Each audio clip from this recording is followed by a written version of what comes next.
Buongiorno a tutti. Vogliamo uscire dal tunnel del coronavirus. Se sei guarito, stai bene, non hai avuto gravidanze, dona il tuo plasma alla banca del plasma della Regione Veneto.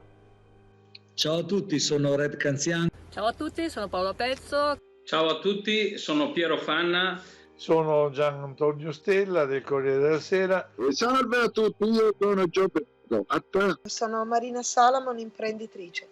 Raccolgo con molto piacere l'invito della direzione della ULSS 9 Scaligera per sensibilizzare sul tema della donazione del sangue in questo momento tanto importante.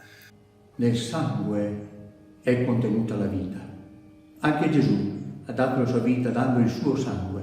Coloro che hanno avuto la fortuna di guarire dal coronavirus, se donano il sangue, Il vostro plasma può salvare molte vite. Perché aiuterà a guarire quelli che a oggi sono in mezzo al guado.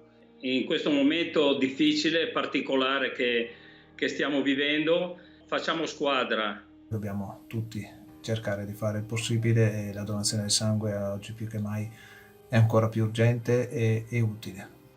Il nostro sangue è prezioso, lo è in ogni caso, ma donare il plasma può salvare delle vite.